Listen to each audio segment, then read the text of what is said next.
What's up, guys? Welcome back to the Dr. Joey Munoz Show. I hope you guys are all having a wonderful day.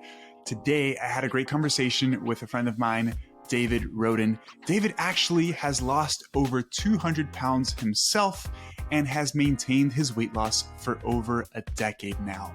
I know that often a lot of the people that I have on this podcast as guests are other professionals similar to myself who share, very valuable information when it comes to weight loss, health improvement, etc.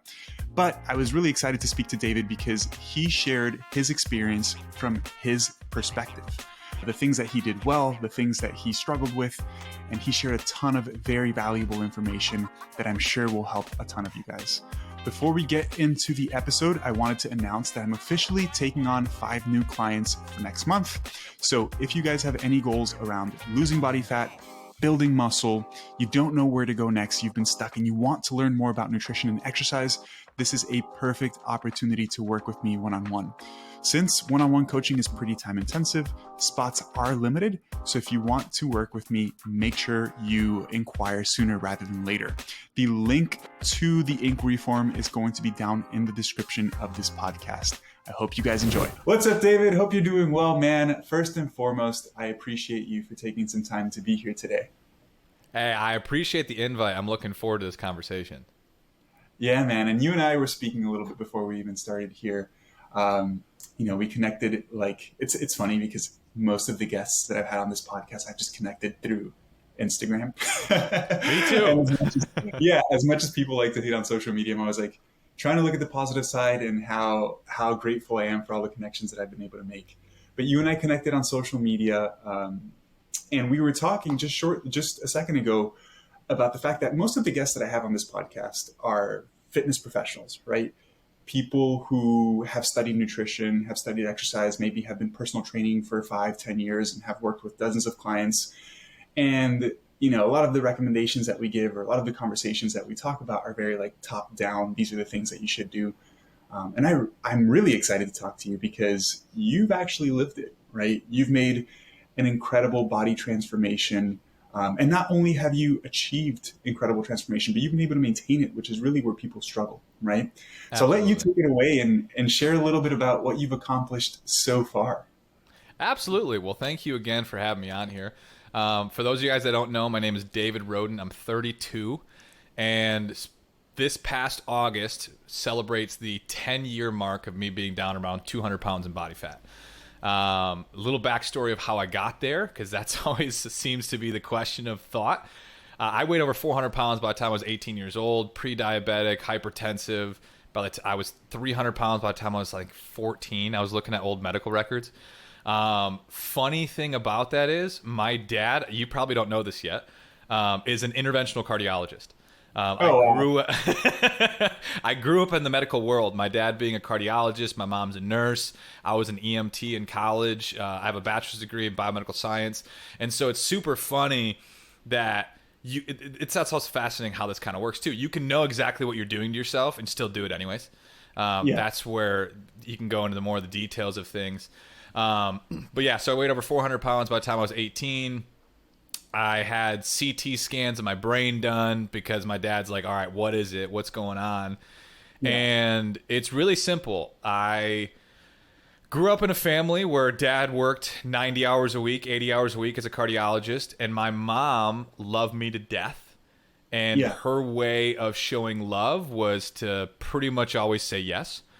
And so when you're 12, 13, 14 years old, you have basically unlimited financial resources and a mom who always says, yes, what do you want? Food and video games.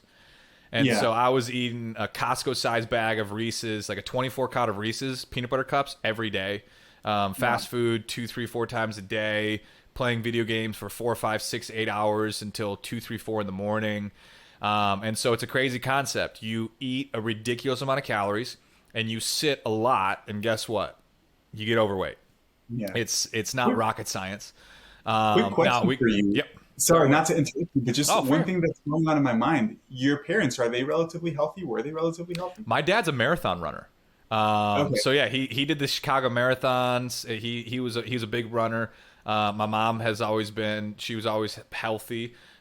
She did go through like gestational diabetes after everything, because like that happens to a lot of women.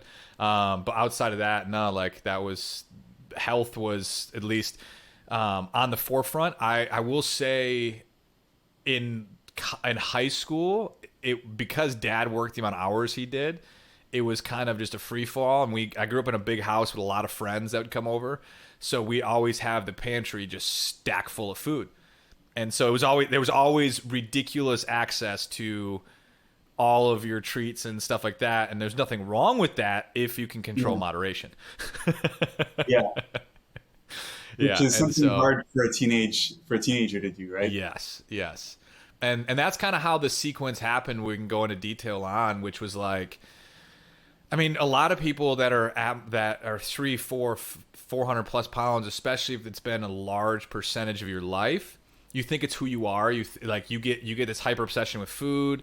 You create these poor relationships with food, and that's what happened to me. Like 400-pound me, I just didn't think. One of the things that really held me captive, we can go into, is like the idea of losing 200 pounds always seems so astronomically impossible. Yeah, you don't really try. Like that's one of the biggest things, is like you wish, you hope, but you hyper fixate on the idea of losing 200, that every time you lose 5 or 10, it diminishes what you need to do, because you think about the 200 you have to lose. And that's what held me trapped for years. I mean, yeah, I had a poor relationship with food and all that kind of stuff, but the biggest thing was like this idea, I'm 400 pounds, I'm too far gone. Like I'm 18 years old, I'm 400 pounds, pre-diabetic. It's over. Like this is my life, and it's not true, but I understand how people can believe that. And so, what was the tipping point for you then, right? Because you're talking about the fact that you felt like you were incapable of change, perhaps, right? Which can be a pretty scary and lonely thought, right? 100%. You want to achieve something, but you feel like it's just not possible. I can't imagine how difficult that might be. And what's even more interesting to me is, obviously at a certain point you reached a tipping point where you said enough is enough, and you decided to make a change, right? How did that happen? It's super important to know, like, I'm a huge advocate of understanding, well, one, people make change out of one of two places: inspiration or desperation. Cool. Sadly, it's desperation for most people.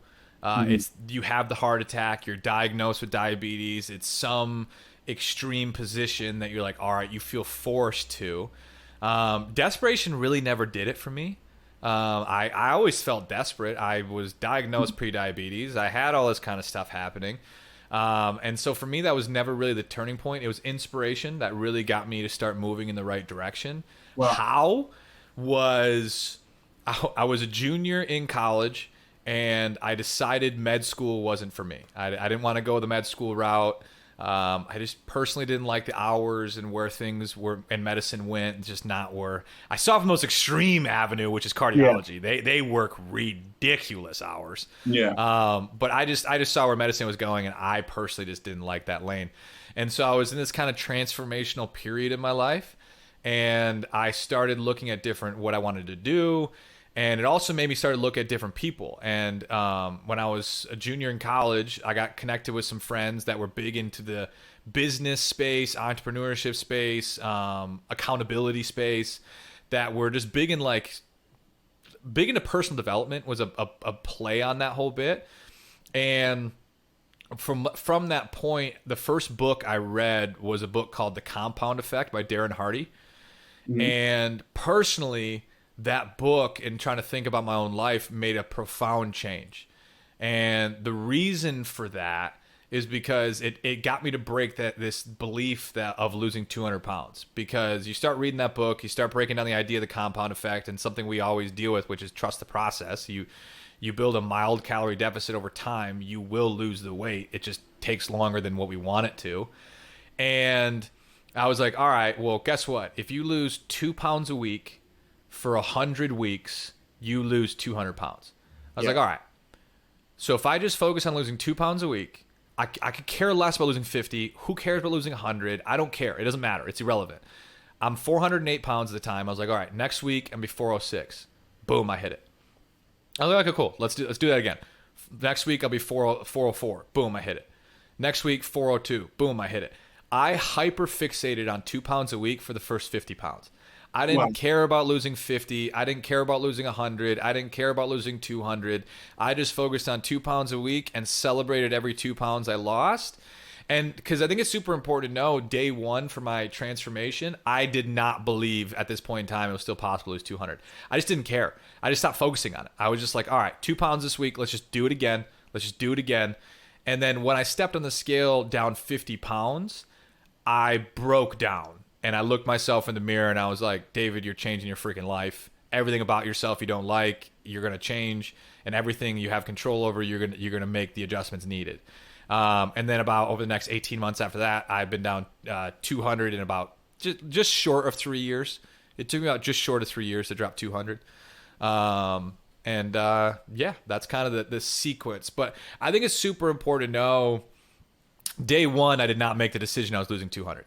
Like, that was not even a part of the cards yet. I think it's super important to know, because a lot of people believe you have to have this big audacious vision day one. Like, if you would have told 400-pound me that you were going to drop 200, have 2 excess skin removal surgeries, compete in 2 bodybuilding shows, publish a book all day one, I would have said you're out of your mind. Like, that's just, there's no way. And that's what's super important is, like, any type of, I kind of convey it like this, setting sweet spot goals. And sweet spot goals are something like this: a goal large enough that excites you. Whatever that is, it doesn't even matter. Just make it large enough that excites you, but small enough you truly believe you can hit. Because what happens is people create these big audacious goals, but if you don't have any type of belief that it's possible, you're never going to take the daily habits and patterns necessary to make it there. And so it's like when people think all they do is focus on thinking about losing 100 pounds, it destroys your confidence and consistency, because if you don't believe it, like, you're just not going to set the daily patterns. But if you can get yourself to wrap your head around, I can lose 10 pounds this month. I'm just going to focus on losing 10 pounds this month. Let's not worry about anything else. Let's just do what I believe I can hit. And then once you get there, you'll see further. And that mentality made a huge shift in my transformation. All right, guys, we're back. I'm sure you're probably noticing a significant improvement in audio quality, and I was using the default audio from my laptop. But anyways, to get back on topic, you were mentioning that not hyperfixating on the overall goal was something that helped you tremendously, right? Yes. And you noticed, you were saying if somebody told you you would lose 200 pounds in 2 or 3 years, it wouldn't be even something that you believe, right? That you believed at the time was possible. And I think people hyperfixate so much on the end goal, and it can be very daunting. And just from a different perspective, not even a weight loss perspective, this is something I've experienced recently, and I'm even reflecting on this while you were talking, and it's from like a professional standpoint, right? I finished school about 3 years ago now. Had no clue what I wanted to do. And if 3 years ago you would tell me that today I would own my own business, make a full-time living coaching people online, have a podcast, have a YouTube channel, have a social media following, I would have said that's not possible, right? Especially because this whole social media thing was actually something that I've been wanting to do for years before I even started.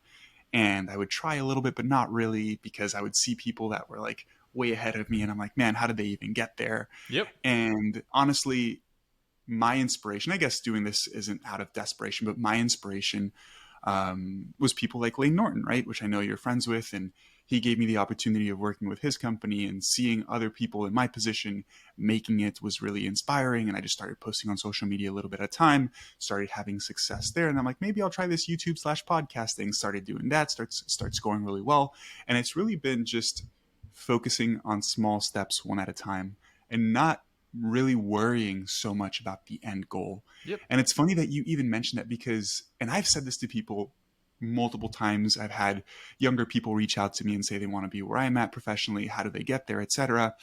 And I feel like I always give the best/worst piece of advice, which is that I have never, ever like had this end goal and like worked towards that end goal. Like, typically the way that I approach things is I see what options I have in front of me at the moment, and I just pick the one that seems to be the best and just work towards that one, right? So my goals are much more short-sighted, but I'm always working towards something that seems very realistic, right? Like if I wanted to do a podcast, just starting the podcast is a win, not necessarily growing to the podcast to a certain number, right? So analogy there for weight loss would be simply starting on focusing healthy behaviors in itself is a win, not necessarily focusing on losing 200 pounds, right? So I'm so happy that you brought that up. One thing I wanted to ask you is how important was celebrating the small wins along the way for you? Oh, I got a great story. So Yeah. I got huge into, I'm a huge advocate of neurolinguistic programming. If you've never looked into it from a coaching standpoint, highly recommend it. So look, there's some different books out there. It's one of my favorite, because again, there's a lot of different modalities or ways to explain how we think. Like there's different PhDs and different really, really smart people out there that try to create different strategies to explain how the brain works, to explain how things work from a tangible way. Just like nutrition. It's like, all right, well, it's calories, it's this, it's this, it's this. Well, then we can go into ATP and how things break down. But it's like, well, we don't have to go that far. So how can we create strategies so the average person can understand? Sure. And so the thing about neurolinguistic programming or neurolinguistic associations is to try to understand how the brain works, which is at the end of the day, we live for the idea of acquiring pleasure and deterring pain. Like that's it. That's everything we do. If you think about every action you take on a day-to-day basis, your only thought process at the end of the day is how do I stay away from too much pain and how do I acquire pleasure? Like that's what's happening. And we have good associations and bad associations. Like we have associations that actually help you move towards the direction you want to go. And then also poor ones. Like for example, you get bit by a dog when you're 4, and then all of a sudden for the rest of your life, you're terrified of Pomeranians. It's like that is a over dramatic association that was created at a young age. And so I started really learning about how we do that. And one of the things that holds so many people back from consistency is they do stuff like this, which is number one, when I hear someone, I'm sure it drives you nuts. Well, I've only lost 7 pounds, or I've only lost 17 pounds. I'm like, do you understand? You have no idea how much that destroys your idea of progress, because every time you make a good decision, you dismiss it. And every time you make a poor decision, you just harp on yourself. And just think about it. If too much pain to the brain equals death, and all you do is constantly create more pain with change, you're screwed. And so one of the things that when I started learning that was, I was like, all right, I got to find a way to become my best cheerleader through this process. I got to find a way to enjoy it. And so I'm in college. I'm in the RFOC, which was like our cafeteria. And I had I had a grilled chicken sandwich. Or no, I had a grilled chicken salad. And I got like 3 buddies around me. We're eating. And I'm like probably 360, 350 at the time, something like that. And at the table, I stand up. I go, David, good job. I high-five myself. I sit down, and I start eating my grilled chicken salad. And all my buddies think I'm a lunatic. But in my head, it's like I have to celebrate doing the right things. And like there's nothing that's going to destroy your self-progress, because it's a constant battle where every time you do something wrong, and there's nothing wrong with being constructively critical on making better decisions. There's nothing wrong constructively, not destructively saying you're POS and all this kind of stuff, but constructively being like, hey, I know, David, you're capable of better than what you're doing now. There's nothing wrong with that. But there's also the other side, celebrating progress every chance you get it, every time you get a chance. Like every time you get a chance, acknowledging progress will help you so much with consistency, because it'll start to feel good. And if you're like, I always warn people, if your process for long-term success is punishment, you won't win. Or at least the extreme. You got the David Gogginses of the world. I love them to death. They're out there. But the majority of people, if the primary motivator in your life is anger and frustration and pain, most people are not masochists. Most people cannot do day-to-day pain, they're going to quit. And you don't have to. Like, that's what's super important. I find ways to eat to pleasure myself. Like this. I finish my night with Greek yogurt, or like a Yazo Greek yogurt ice cream bar almost every single night, because I still love sugar and I love sweets. Yeah. And I find a way to make it work. And no, you can't do that. Yeah, yes, you can. Yeah. Yeah. No, you know, what you mentioned there, again, perfectly parallels like different people's like leadership styles too, right? I'm sure a lot of people have had jobs before where whoever your boss is or whatever like operates out of fear, right? And it's just like, if you do poorly, you're going to be reprimanded. Yep. And that, sure, works for a period of time, but usually something not good happens eventually, right? The person doesn't stay, or there's an argument, or people don't really grow professionally because they're not motivated to improve. Whereas if somebody has been fortunate enough to have somebody in a leadership position who is very inspiring, caring, wants to nurture the best out of you, essentially, you tend to succeed much more in those environments in particular, right? Mm-hmm. And it's the same with nutrition, health, fitness. At the end of the day, positivity wins, right? You need to find a way to stay positive. And this is, you know, it's so funny because when I work with clients, initially when they first start working with me, they think they're hiring me to help them learn how to lose weight, right? And because at the end of the day, that's what people ultimately want, right? They want to lose weight, they want to build muscle, they want to improve their physique, etc. But they soon realize like they already know how to lose weight. Like most people know how to lose weight. Right? I love doing the quiz on that. It's so funny. Yeah. I'm like, all right, guys, should you have a Big Mac meal with a large fry and a regular Coke, or should you have a small burger, small fry, and a Diet Coke? Yeah. You know, but what I was gonna say is they soon realize that some of the biggest takeaways they get from coaching is, well, one, accountability, because accountability helps a ton for some people. Mm-hmm. And two, it's like shifts in mindset or shifts in their perspective, right? 100%. You know, I do regular check-ins with my clients, and I'm very big on language. I have several clients, I'm thinking of one in particular, who's already pretty healthy.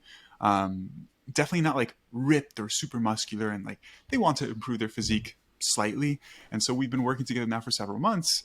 And one thing I started to pick up on was that this person had a ton of negative self-talk when we did our regular check-ins, right? Like, oh, I couldn't help myself from eating this food last night. I'm a fat slob, like literally using that kind of language, right? Yep. When they're, first off, already pretty healthy. And so one of the things I really harp on is like, listen, first thing we need to do is stop using negative language, because although you may not be doing it purposefully, you associate with the way you describe yourself. Yep. Right? If I tell myself I'm not good at this, I'm not good at that, I can't accomplish that, well, I'm going to believe that, right? And even as silly as it sounds, because I think some people take it perhaps a little bit too extreme in the other direction, where, you know, people start talking about like just like manifesting your beliefs and stuff. Oh, and yeah, 100%. Maybe a little bit Sunshine too much in the other direction. I always say so. It's sometimes sunshine and rainbows, yeah. But you know, just starting to believe that you can accomplish it, being positive, focusing on the things that you're doing well, really does make it feel a lot easier, right? Because as you mentioned, you're not punishing yourself constantly. Instead, you're critically thinking about the areas that you can improve, right? Because, hey, if you messed up, if you did something that perhaps, I'm not even going to say that you shouldn't do, but that doesn't align with your current goal, I do think it's helpful to think about the situation, why it occurred, and strategically come up with different plans that you can implement next time perhaps the situation occurs, right? That would be a way of positively thinking through the situation, but not saying I'm a failure, I fucked up, etc., right? And definitely celebrating the things that you're doing well. One of the things I do with my clients when we do our check-ins is like, okay, tell me, what were your big wins over the past week or the past 2 weeks or last month that are things that you've been trying to achieve and you've been doing really well with? It could be super simple, right? Getting my steps in, meeting my fiber goals, etc., whatever it may be, right? But just doing that, like you mentioned, makes it more pleasurable And if the whole thing is more pleasurable, you're going to adhere to it and you're going to achieve success pretty much, right? Yep. I mean, it's super freaking important. Like, it's funny how you're basically doing different NLP mentalities without reading the books. Like, again, it's just how it works. Because, like, finding ways to, like, your words have meaning. So, like, I'll do these TikTok lives. So I love I love my TikTok lives. TikTok has been, for example, social media. I have such a love-hate relationship with. I mean, it's like so many things. It can any amazing tool can be used for incredible good or incredible evil. It's life. Like, nuclear energy is amazing. Nuclear bombs are really bad. It's just how the world works. Same thing with social media. It can help so many people or it can really harm people. Yeah. And I do these TikTok lives where in about an hour, I'll have anywhere between 5,000 and 15,000 people on them. Oh, wow. And yeah, so Dude, you're going to have to give me some tips on TikTok because... I know. So it's... You know who's killing it in the posting world is Liam. If you haven't reached out to Liam, I highly recommend it. Who's Liam? Liam is the Plant Slant. Not sure I've heard of him. What? So he's going viral right now. I've been friends with him for a long time. I think he's still in school. He's an RD. He's an RD. I think he's in his final year of RD. His master's in registered dietitian, and at the same time, he's a tech at I can't remember sleep studies. He does sleep studies. Okay. But he has a TikTok it's called the Plant Slant, and he does very Lane Norton, all of us discrediting nonsense. Okay. But he's really found his flow lately, and he's up to 500,000 followers on TikTok, and I've known him since he had like 2,000 or 3,000. I have a solid 600. You're rocking the 600, boy. It's weird because it's like the algorithms change where it's like the 200 to 500 rep range of views realm, unless you do certain things and really go viral. Yeah. It's interesting. I don't know what to do, man. My on Instagram I post and it does well, and on TikTok I post the same thing and it doesn't. Yep. But flip side of the coin, it can happen the same way. But I do these TikTok lives, and I'll put like my before and after up, and I'll say diets don't work, and like you put up some pretty abrasive statements and before and afters, and people are like, oh wow. Yeah. And one of the first things I will talk to people on, so people ask this question a lot. Someone usually always says every time, like, I'm addicted to food. What do I do? And I go, this may sound condescending. This may sound as not being empathetic, but one of the most empathetic things I can do for you right now is to get you to stop using the word addicted. Like, just like, it doesn't mean, I'm not telling you to act like you don't have a poor relationship with food. Like, there's nothing wrong with saying you have a poor relationship with food. Use food to cope with stress. All this kind of stuff. It's real, and it's something to be worked on. However, when you say the word addiction, we have vocabulary and definitions for words. So when you use the term addiction, you are giving food more power than it needs to have. And people don't understand, by just shifting your verbiage from I'm addicted to food to I have a poor relationship with food and I'm working on it, that opens doors. Now that you actually have the opportunity to get control. When you're addicted to something, you just gave it all of its power. You lose all power. But when you say I have a poor relationship with something and I'm working on getting better with it, that opens doors. People don't like that. Actually makes it from impossible to now possible. Like, that actually opens doorways. And so I was like, the first thing, man, out of anything, just shift your verbiage. Like, I know it may sound trivial now, but it makes a huge difference in the long run. Yeah, essentially not using language that implies that you cannot change, right? Because addiction in many ways implies that I can't really change because I'm addicted to this thing. I rely on this thing, right? I don't think that's not empathetic at all. I mean, with the explanation that you gave, it's funny because some people are overly sensitive to some of those things, right? Oh my gosh, I'm in a world that's dangerous. Yeah.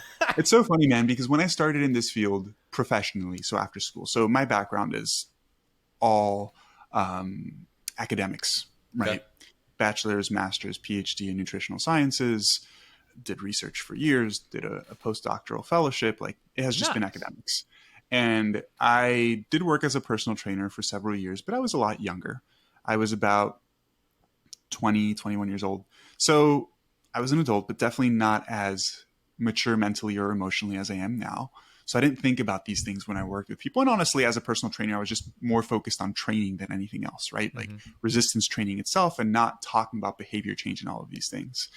And so when I entered into the professional field, I knew I wanted to work with people. I knew I wanted to help people. And I thought like, oh, the information that I have is what's going to be helpful. And that's not true. The information is helpful, but it's like when I say information, I mean like actual nutrition science, actual exercise science. That's not what's very helpful, right? Some of these other things are.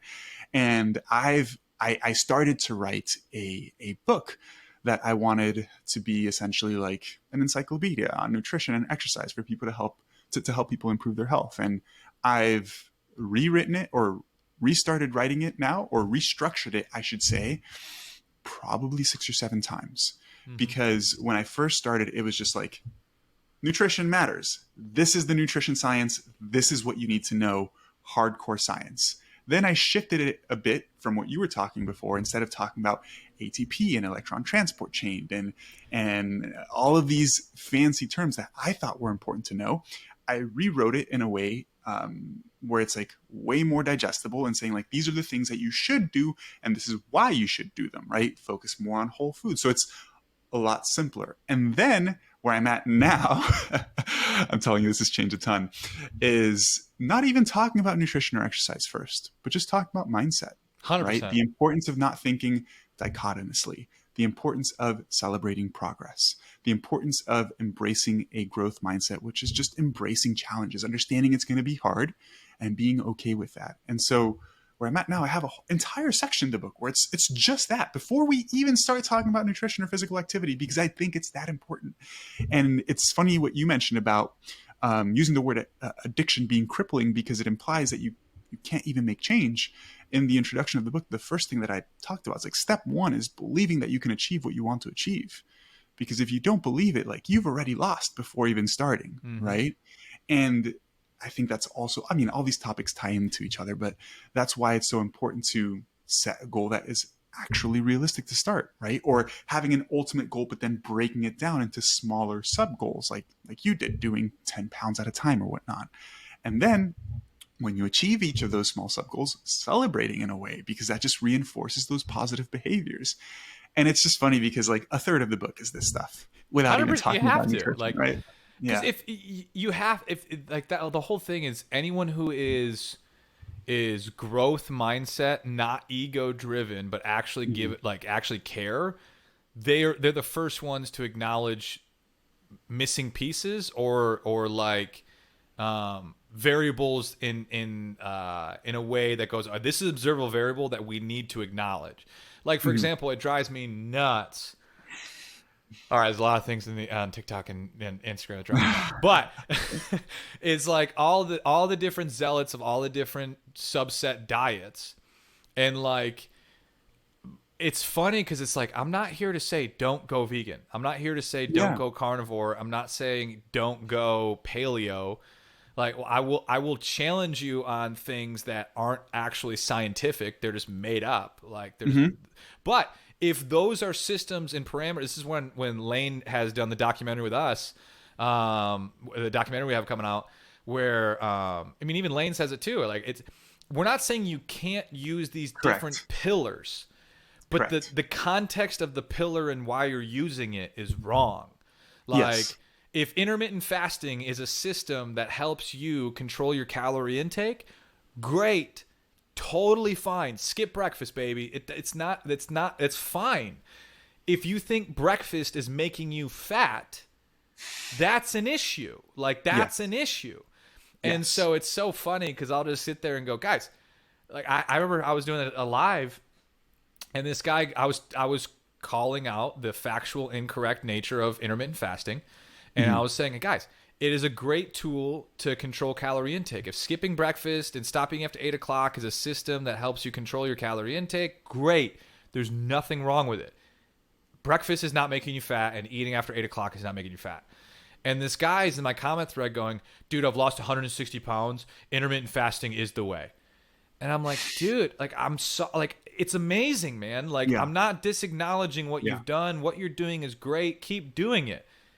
It's not because you're not eating breakfast and eating after 8 o'clock. The Yeah. food, I can show you the human control trials. It does not matter. Yeah. Yeah. And like your ego gets so pulled into it. Because like then you get the people that's like, just count calories and don't do anything else. I'm like, no. If someone using intermittent fasting doesn't feel restrictive to them and it's their way of controlling calorie intake, I'm 100% for it. I'll say that's why it's like when you're dealing with clients and stuff, and same thing with me, I'm always going in my ear going, all right, is this person white knuckling it, or is this person doing a process that they enjoy that I can see them doing for the next 40 years? And I've dealt with clients where I'm like, don't weigh out your food. I'll tell them, stop doing it. This is like, it's clear that you're having a really hard time with the rigidity nature of it all. So let's pivot. Let's look at, because ultimately here's the hierarchy of importance: calories, protein, whole foods, fiber, blah, blah. How can we create a different strategy that doesn't feel so restrictive that gets you the same outcome we were trying to do? And that's that's the hardest thing, is getting to someone to break that mentality of diet and like, okay, how do I build a lifestyle that I can do for the next 40 years? What are some parameters that like I immediately, I'm always thinking to myself, okay, 40 years, what's the plan for 40 years? Because if it's not 40 years, what's the point? Like that's where, Dude, so much gold in what you just mentioned. And I'll start off by saying that I agree with every single point that you mentioned. I never would discourage somebody from following a certain way of eating if it works for them, right? But similar to you, thinking that the reason you're achieving a certain goal is because inherently this method has some magical benefits is not helpful, right? Because it goes back to the mindset thing that we were saying, that if you break that behavior, then you inherently think that you're doing something that is fattening, which is not true, right? So people who are like zealots about intermittent fasting, they think that it's the fact that they're fasting itself that is beneficial. And if they break that fasting window, they've immediately done something bad and feel really bad about it, and perhaps maybe even punish themselves. So it just goes back to the behavior thing and the mindset thing, right? Where it's like, hey, intermittent fasting, like you mentioned, is a great tool to control your energy intake. For some people, it works really well. I've used it in the past. I've loved it. I do funny it myself. That's the funniest part. I eat at noon, 4, and 8 pretty consistently. I like bigger meals less often. That's my But am I afraid to occasionally go out to breakfast with some friends? No, exactly. I'll freaking go eat some breakfast with some friends. And that's why it's so important to combat the misinformation, right? Because like you could be doing something that's helping you, but you're screwing yourself up just because you think that it's working for a reason that it's not, and so you punish yourself when you break that rule for whatever particular reason, right? And it's funny because like if we look at general population data, people who eat breakfast have better body composition outcomes. It's for a number of different reasons. So for most of my clients, I do recommend like somebody who's never focused on this stuff. I'm like, okay, what are the rules or the general behaviors that the data show that improve health? Having a nice, well-balanced breakfast, focusing on protein, focusing on fiber, etc. Right? But then we tailor that. If the person's like, oh man, I'm just not hungry in the morning and I'd rather push it back, like by all means do it. There's nothing wrong with that, right? It's just don't think that the fact that you're skipping breakfast is turning you into a fat burning machine. Yeah. Dude, right? I was doing this TikTok battle with this. Okay, not all chiropractors are bad, but God, there's a lot of them that are just horrible. Just the TikTok ones are horrible. Bad. There's this one out there. He has his fast like our ancestors protocol. Flow. Yeah, man. And then now he's on the Feel Great system and he's doing it's all like, but the name says it all too. My favorite is the guy promotes peptides and semaglutide, but also has fast like our ancestors, which then he sits there and blame. I had this like 15 video, like one after the other, just going at him. And then Liam, the plant slant, finally reached out to me and goes, bro, I love you. You need to let it go. Because I'm just sitting there this guy keeps blaming insulin. And I'm like, dude, how in the world can you blame insulin for obesity while promoting semaglutide?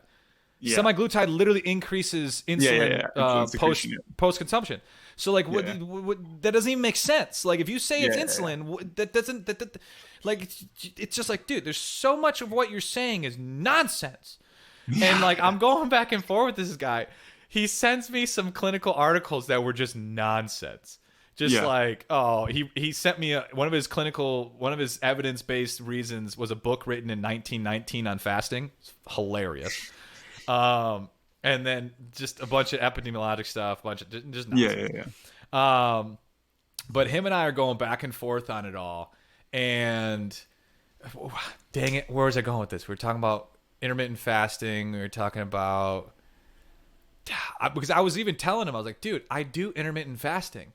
But I don't do it because of insulin, man. Like, and I was pre-diabetic. I had all the what you would consider to be all these issues, insulin resistance, and it's just not friggin' true. It's just not. And him and I were just going back and forth. It just, it's exhausting. It's crazy, man. That some people are just not willing to even entertain.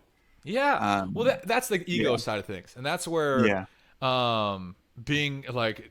When you're, I love the way Lane says this when it comes to, for anyone that's trying to think about a coach or who you should listen to, it's tough because the Dunning-Kruger effect, which is basically the idea, the people that speak in ultimates usually have the least amount of information, at least education, and the people who speak in possibilities and nuance and potentially are the people who are objectively trying to be as honest as possible. The problem is most people, since they don't have confidence in themselves, like to listen to people who sound like they're the most confident.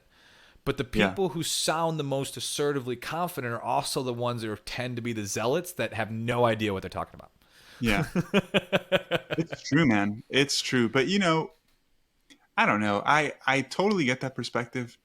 But I get so much positive feedback on my content that I don't know. I think there's also a good amount of people who are because I feel like social media is so overly saturated with that kind of person. True. All the fear-based shirtless pictures in the middle of where it's shirtless like, videos. Yeah, and this guy completely contradicts this guy. Liver cancer. And they both are 100% confident in their method, right? So I think people kind of wait, maybe not like the first time they start to try to learn about nutrition and stuff, but if you've been trying to improve your health for, let's say, a couple months and you've been seeing these people on social media and you see that all these people are contradictory, and then you come across somebody who's presenting information in a slightly more nuanced perspective, I think there's something about that that is very attractive too. It's coming around. Because I don't think the short videos that I make or the things that I talk about are that spectacular or attention grabbing. You know, they're just very simple things like we're talking about here with a ton of nuance. They're nothing like Liver King videos or some of these videos that are like really eye catching, right? Yeah. Yet people seem to really appreciate it and seem to enjoy the information more and more.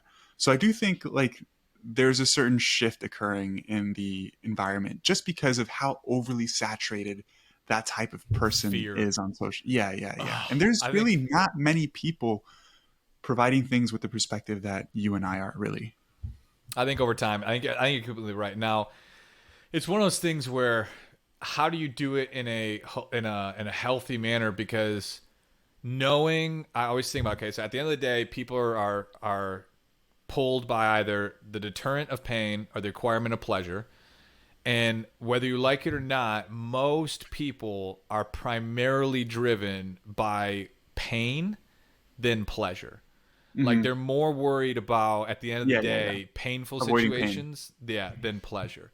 And that's why on social media, people who tend to use information of fear and like, watch out for this is so eye-catching because most people are driven primarily by fear. Now, I think it's getting better. But that is such an inherent nature in people, which is like fear, pain, stay away. So what do I need to do to stay away from this? And like, that is such a, it holds a lot of people captive because most people, It's a scary thought. I want to find if this statistic is true, because obviously you hear things anywhere and you don't know if it's true.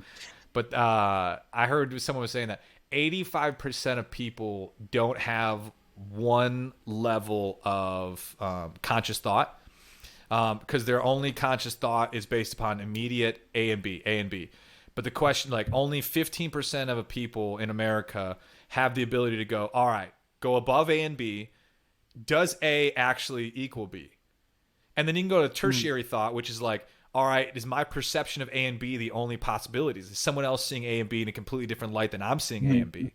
So that's tertiary, and then you can keep on going up. But it's like only 15% of people even question A and B.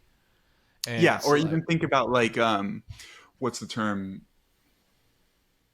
Like subsequent effects, right? Yes. That's not the appropriate term, but like, okay, let's say they think doing this will achieve certain outcome.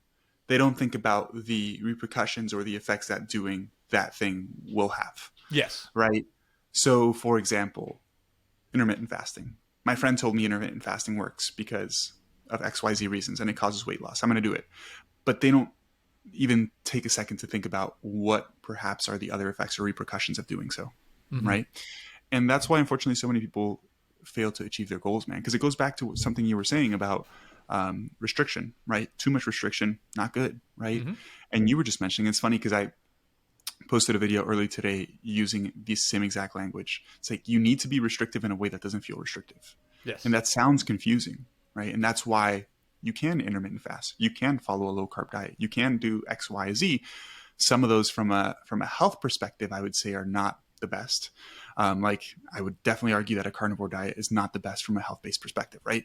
For obvious reasons. But regardless, I'm not recommending anybody do that, but like, will that help some people lose weight and improve their physique? Sure, it totally would, 100%. right? And some people hate vegetables and fruits and really like steak, and they'll just eat a ton of steak and nothing else, and it doesn't feel that restrictive for them, and that might work for that person, right? I hate saying, I don't even like saying that will work for that person, because I'm like so against just only eating animal-based foods. And that's coming from a guy that eats a ton of steak. It's so funny. Like, I'm the same way, but it's like, but then I go, okay, cool. The biggest issue with primarily animal-based is saturated fat. Okay.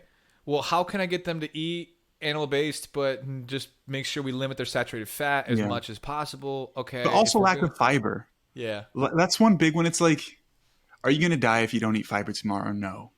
But there's just so much data that fiber is so good for everything. Reducing risk of cancer, cardiovascular disease, diabetes, all-cause mortality, you name it. Right? So it's just like, and then people want to deny that. And it's like, how do you deny that? So for me, it's like, yes, we also want to focus on our health. Losing weight, if you are very overweight, and building muscle is probably the number one thing that's going to improve your health. But if you care about some of these other things as well, like, man, just focusing on your fiber is not that hard, and you can't do it if you only eat steak, right? Go ahead. Sorry. It's so funny because I always go back to this. Is like, you have, like, in my mind, because of how unhealthy my life was, and I think about I always have to go back to, like, my explanation of looking at nutrition is this. Number 1, calories. Number 2, protein. Number 3, whole foods, fiber. Number 4, meal timing. That's my when it comes to nutrition, that's my hierarchy of importance. Yes. And I sit there and go, I could care less if you eat Twinkies all day. If you control your calorie intake, your blood work will get better. Period. Yes. End of discussion. Yes. So it's like, okay, if all I can get them to do is control their calories, that's number one. I always think, what's going to kill you first? What's going to harm you first? And so, okay, let's get that under control. And then once they start feeling better, then we'll move to the next level. And once they get that figured out, then we'll move to the next level. Now, meal timing really doesn't really matter at all. But other than maybe, like, again, there's subtle nuance, eat breakfast, a couple things. But like, people get super annoyed with me when people, like, I'll have friends that'll start talking about organic foods, and they go into all that whole world, which is funny. But I'm like, dude, guess what? You can eat So you don't have to worry about it because you're at a position right now, which I think is a slide conversation into. You don't overconsume calories naturally. So guess what? You don't even have to worry about that, which is Any of totally that. fine. That's not something you have to even think about because your natural hunger cues Yep. are in a position where you have that threshold done automatically without you thinking about, which is totally fine. But the way I think is I go from worst case scenario first and move backwards. And so you can talk about eating whole foods and fiber and limiting glyphosate and all this kind of stuff all you want. But if this is not intact, if calories isn't a part of the conversation, it does not matter. That's why I always go into so then when you go into weight loss surgery, weight loss medications, I think it's super important because what's great about me, and this isn't an ego play on this, is I don't have an ego in my transformation. Meaning I lost weight and have kept it off for a decade with no surgery, with no drugs. Am I against it? No. Of course no, not. Yeah. Of course not. That's to be so narcissistic. It's crazy. No, there are people that I still have crazy hunger that I have to deal with, and I've created strategies that help work for me, that help me control my calorie intake. Would I be naive to think there aren't people worse off than me? Of course there are. And so that's where like weight loss surgery and weight loss medications, they absolutely have their place. Yeah. With the caveat that it goes in with understanding lifestyle and everything else. Like, oh my gosh, there's some obesity med doctors on TikTok and Instagram that drive me nuts. Yeah. Because all they do is say semaglutide over and over and over again. And it just drives me absolutely bonkers because like they don't even talk about proper lifestyle, nutrition, mindset, physical fitness. It's just like, here's the next clinical study on GLP-1s. And I'm like, it just drives me nuts. Yeah. Yeah, it really is an integrated approach, right? I have a number of clients who use semaglutide alongside working on lifestyle modification. And across the board, what all of them tell me is that it's easier to develop lifestyle modification when they have medication that helps them regulate their hunger. Yep. Because, for a myriad of reasons, they felt like before it was practically impossible for them to regulate their hunger. And that's something that's really hard for me to relate to because I haven't experienced that to that degree. Yep. Although I was very overweight as a child, not to the extent that you were or anything like that, but I losing weight was something that I struggled with a ton when I was 12, 13 years old. But I get it, man. Some people are a lot worse off, right, with regulating hunger cues, with their relationship with food, et cetera. And if there's something that can help them and they understand that this is an aid so that they can also improve their lifestyle, it's a win-win, right? It's a win-win. Are you tired of spending countless hours grocery shopping, cooking, and preparing your meals? I get it. Time is precious, and that's where Icon Meals comes into play. I've partnered with Icon Meals to bring you delicious, macro-friendly, and high-protein meals that will make it easier than ever for you to achieve your fitness goals. I understand that you may have hesitations over the cost of a meal prep service compared to cooking food at home. But let's face it, how often do you spend more money eating out because you didn't have time to prepare your food at home anyways? With Icon Meals, you not only save time, but you invest in your health. These meals are carefully crafted to be healthier and more in line with your fitness goals than most of the food that you eat out anyways. So why wait? Visit iconmeals.com and explore their wide array of mouth-watering meals. And as a special bonus for listening to this podcast, use code Joseph10 at checkout for a special discount off of your order. By the way, you can find all of the necessary links in the description of this podcast. Don't let time be a barrier to your success. Choose Icon Meals and fuel your journey towards a healthier, fitter you. I wanted to touch on something that you mentioned a second ago when it comes to the hierarchy of importance. Mm-hmm. And I set the hierarchy very similar to you, but I don't like to think of it as just like variables that are independent to each other. Yep. Right? Because the way I like to explain it is I really like to separate nutrition into three variables: energy intake, calories, being the predominant, most important variable, food choices being above that, and that includes protein, fiber, whole foods, etc. And then above that, nutrient timing. And the way that I like to describe it is the reason why the subsequent variables that are above energy intake are important is because they influence the variable below it. Yep. Right? So nutrient timing in many ways is important because it influences food choices. When's the last time you ate a 24-pack of Reese's for breakfast? Probably rarely. When's the last time you had a salad with some grilled chicken while watching a movie before bed? Probably not too often, right? So your food choice or your nutrient timing in many ways when you eat can influence the foods that you eat. And then the foods that you eat in many ways influence your hunger and satiety, which influences your energy intake. Right. So these variables are related. I hate when people are like food choices or calories, like what's more important? It's like, no, like they influence each other. They're both important. Right.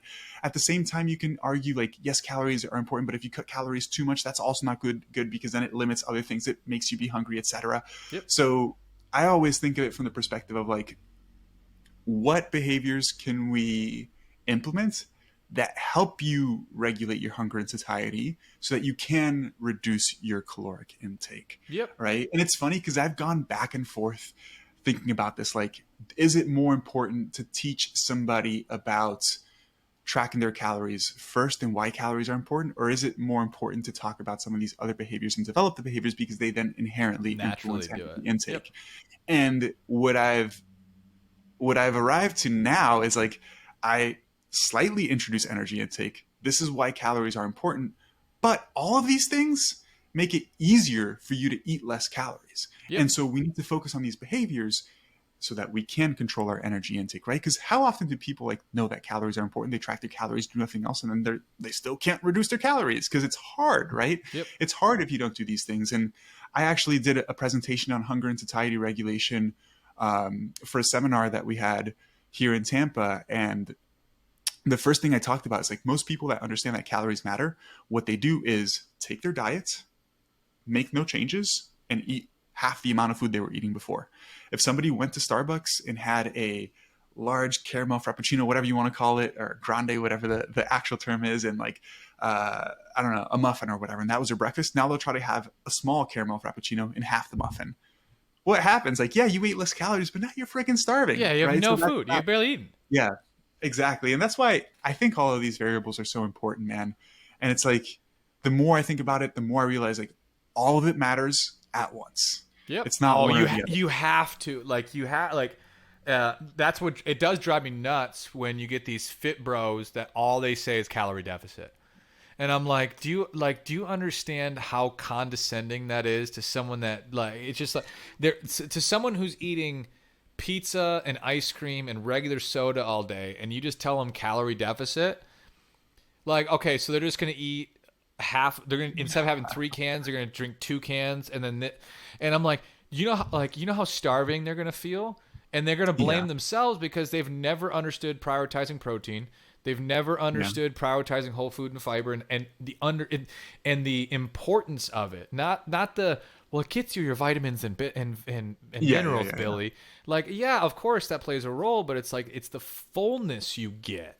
Like when you when I my biggest thing is it's so funny when I get people, it's a little above the clinical data, but this is my rule of thumb: is I try to get people to 1 gram per pound of lean body mass or goal body weight as fast as possible in protein, because I even at times if I get someone there and they're at a decent calorie intake and they're still super hungry, I'll have them jump to 1.2, 1.3.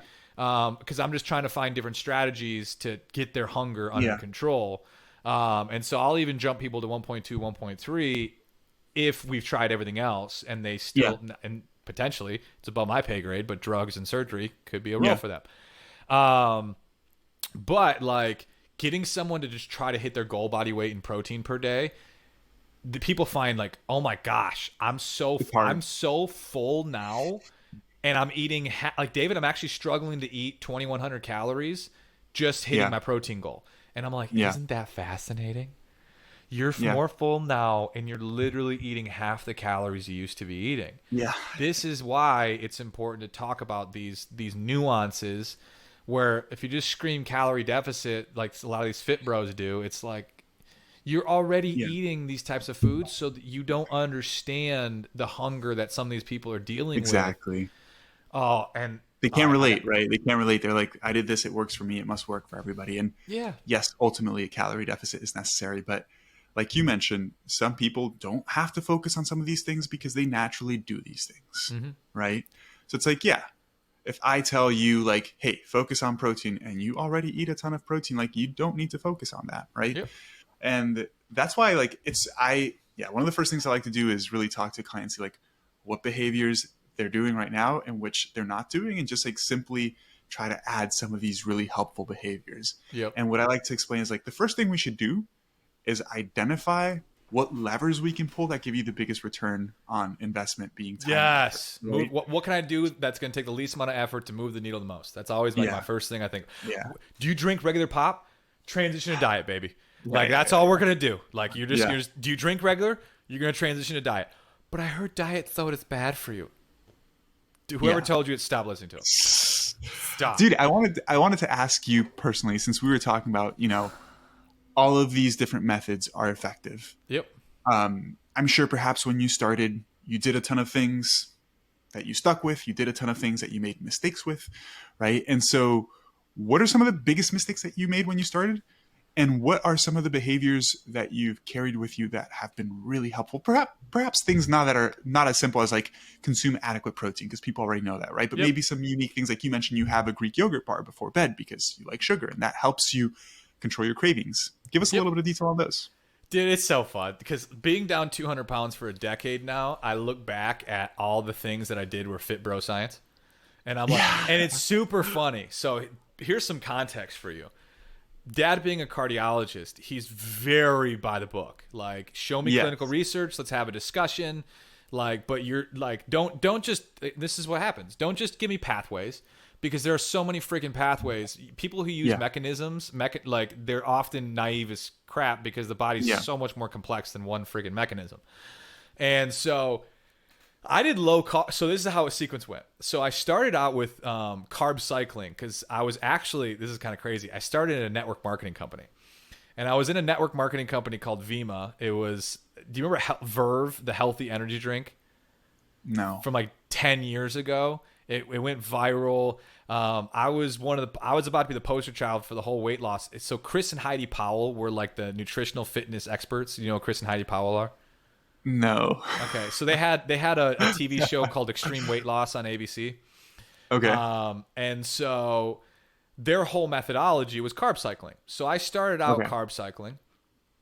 Obviously, it helped me prioritize protein, and I had high carb days, low carb days. But then you start doing that, and what happens? Wow, the low carb days, I'm losing weight faster. Glycogen, water. It's not rocket science. Yeah. But at the time, I was naive, even though I had Yeah. I was taking physiology and all this kind of stuff, which is hysterical Yeah, how yeah, you yeah. can get caught. And so then you get incentivized to go more low carb because you start losing weight faster. And you're like, oh my gosh, this is crazy. So then I went from carb cycling to low carb, and I was super low carb for a pretty extended period of time. Now, with that being said, I was still a moderation guy. And so I would have cheat meals at the time. I didn't call them indulgence meals yet. Once or twice a week where I would eat like an a-hole. Like go to an Indian buffet and he eat like 7,000 calories type stuff. Yeah. Which in and of itself is a pretty poor cycle to create. I do that probably once a month with sushi. But that's where I went down. And then I really, because of the instant gratification of low carb, I really started diving into that world. I even got in arguments with my dad about low carb and fat insulin model, the whole shebang. And Dad's just like, it's not true. Here you go. Here's these clinical studies. And I'm like, you're wrong. And I was a zealot. I was 100% a zealot. Yeah. And it worked. It works. It Yeah. 100% worked. Because of the hyper restriction, the calorie, the massive focus on protein, and then low carb, it built a calorie deficit. There's no question. What's also funny, I never drank a lot of regular pop when I was 400 pounds. However, I was a huge diet soda person at my heaviest. To the point where my dad, being the type of he's a very fiscally conservative type guy. Okay. I showed him how I was drinking probably 20 Diet Cokes a day at 400 pounds. Hydration, baby. Hydration. But because the culture I was in, which was very holistic and Yeah. it started getting into the fear-based world, okay, step back. I almost talked my dad into putting a fountain Diet Coke machine in our house because I showed him how it was going to save us money. That's like hilarious. I was like, Dad, here's how many we're drinking as a family. If we Yeah. put a fountain Diet Coke machine in the house, we're going to save this amount of money. So it's worth it. Like that's how big I was on diet soda back in the day. But then I got really into the naturalist world, the low carb world, the fear of all that world. I used to think diet soda played an actual role in my obesity. And so I stopped drinking all diet soda for years, for 2, 3, 4 years. And then I just was honest and I started looking at the clinical research again about 4 or 5 years ago. And I was like, it wasn't the diet soda. It wasn't there. Yeah. So I started incorporating it back and like I'm leaner, healthier and everything with it, with having a couple a day because it just helps with my sweet tooth. And I have a sweet tooth. And so Same here. drinking a couple diet Sprites and stuff helps me, 0 sugar Sprites, helps me immensely stay away from cookies. And so it just, it helps. Yeah. And so like that's one that full cycle on. I went from 15 to 20 diet sodas a day to the point where then I went to fear diet soda, and I literally said it played a big role in my obesity, which then was naive. To now I'm drinking diet sodas again, telling people, guys, it's fine. It's like it is. And not only is it fine, and this is so controversial, it's actually incentivized. Did you see my video on this? I'm like, I can show you who controlled trials on this, man. And I've shared so many of those studies just showing specifically in populations who struggled with weight, who achieved weight loss, those who incorporate non-nutritive sweeteners, we'll say. We won't just say soda because that includes different beverages, right? Like I'm a huge fan of like diet sweet tea. I fuck up some diet sweet tea, man. but they actually have better weight loss maintenance than people who avoid them altogether. And all the blood work is better. Yeah. For the reason that you mentioned, it just helps control cravings, right? Like, man, if I want something sweet and I just allow myself to have something sweet, and that thing that is sweet has no calories, it's a win-win. Yep. Right? It's dude, like because actually it's so funny because you were actually the person. So I did that podcast with, his name's Zach Rancy or something. All right. It's tough because I don't want to say. Is he like on the opposite side of everything we're talking about for the most part? All right. How do I say this in the most respectful way possible? He's extremely uneducated. I don't want to call him dumb, but like literally no proper education at all on the most extreme opposite end. And I'm okay. Like so he was on Big Brother. So he was on Big Brother, the TV show. Okay. So not familiar with it either, dude. I don't know anything about popular media. I never watched that crap, but like the what do you call those? Those are the what do you call those TV shows? They're called soap. Not soap operas, but I don't know. Live TV, whatever. It's reality called. TV. Reality TV. Yep. He was on the reality TV show, which is Big Brother, and so he built this big following off that, and just being on TV, and then he became a life coach, and the whole thing is like he ran some Ironmans, and which is super cool, like the discipline, what it takes to do that kind of stuff. If you're teaching somebody based upon the educational and results that you've done, totally get it. So if like you were teaching people how to go couch potato to run an Ironman, love it. Yeah. But then he started doing these. He's a life coach and he's teaching nutritional advice that is just horrible. It's just bad advice. And I'm doing a TikTok, one of my TikTok lives. We got like 10,000 people on it, and I got a Diet Coke in my hand, and he's commenting, going, "I can't believe you're telling people how to be properly nutritious." Or nutritional advice while drinking a Diet Coke. And I'm like, bro, you have no idea what you're talking about. Yeah. Like like you don't know what you're talking about. Like, and he keeps going. I finally get on this guy's podcast, and I knew it was gonna be bad. I knew he was gonna use it for clickbait, and I knew he was gonna just because like, he does it's the it's the binary, healthy, unhealthy, nutritious, bad for you, good for like, and like teaching people and understanding that good for you, bad for you doesn't exist. It's not real. Like at all. Like it's across the board. Like I'm doing this TikTok live, or I'm doing a podcast with him on his podcast, and I'm trying to explain to him like, okay, the greatest example I can teach you on how good for you and bad for you isn't real, and healthy and unhealthy is not real, is water. Like if you go 3 days in a really bad environment, like in a desert, you die from dehydration. Yeah. If you drink 3 gallons of water a day for a few weeks, you're going to dilute your electrolytes to the point where you can have seizures and die. Yeah. Yeah. And in both, he couldn't conceptualize it. And so he keeps trying to break down, well, what in diet soda is good for you?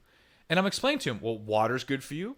And the synthetic sugars give you the feeling of sugar without the actual calories. So it's helping you the total calorie intake, which is helping you be at a better physical fitness. And I was trying to explain to him, like, at the end of the day, being at a proper weight is one of the most fundamental things we can do for our health. And it's literally, and so I'm trying to explain them to him. He's like, what in diet soda is good for you? I'm like, water.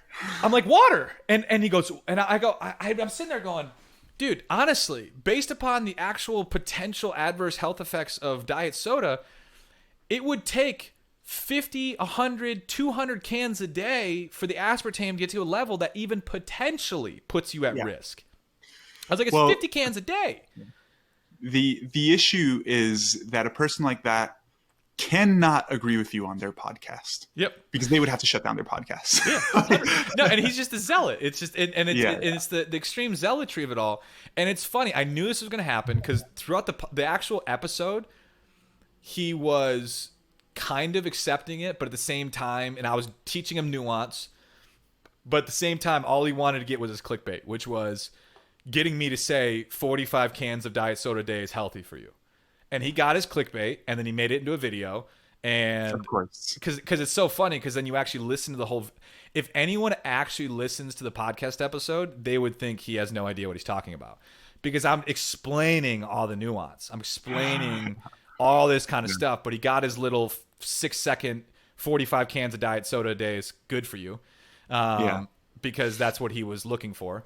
And I'm like, I don't care. It's fine.